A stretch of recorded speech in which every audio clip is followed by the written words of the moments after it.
Alors il est possible que sur certaines pages, ça soit un peu foireux, mais apparemment non, il n'y a pas vraiment besoin de repositionner les éléments dans ce cas-ci. Mais pour des mises en page plus complexes, il faut parfois évidemment repositionner les éléments. Bon, ceci dit, les images sur la page 2, les images sont restées pile poil au bon endroit. Pour une bonne raison, c'est parce qu'en fait elles sont posées sur un paragraphe, elles sont dans le flux du texte, c'est ce qu'on appelle des images ancrées. Donc là, ça a quand même aidé. On a d'autres images qui ne sont pas ancrées, comme celle-là sur la page 3, c'est une image flottante en habillage de texte. C'est une autre manière de positionner les images.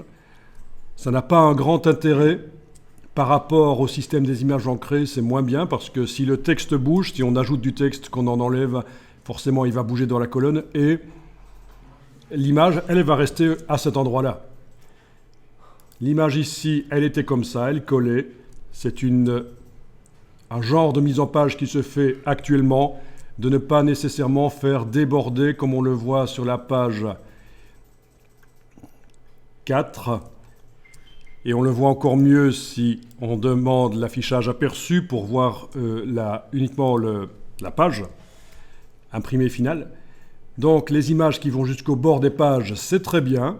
On a toujours dit que quand on fait de la mise en page et que ça va être imprimé sur un système qui permet d'imprimer jusqu'au bord des pages, il faut le faire. Donc la presse de l'imprimeur permet de faire ça.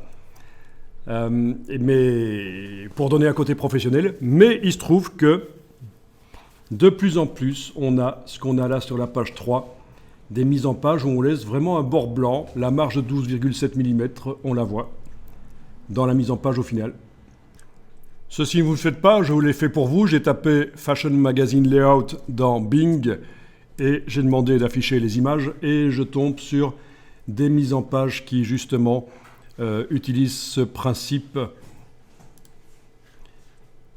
de mise en page qui est relativement récent comme manière de faire, de laisser du blanc comme ça, de ne pas nécessairement toujours faire aller les images sur le bord des pages. Ça donne un petit côté peut-être Polaroid. Si c'est pour la mode, ça convient bien, ce côté Polaroid. Vous voyez ce que sont les Polaroid. Voilà, quand je dis un côté Polaroid, c'est parce que sur les photos Polaroid, les photos instantanées, on a ce bord blanc systématiquement. Et donc c'est à ça que ça me fait penser. C'est peut-être ça la référence. Il faudrait voir si dans des mises en page pour autre chose que de la mode, on voit cette manière de faire de la mise en page. J'ai pas l'impression. J'ai l'impression que c'est typique pour la mode.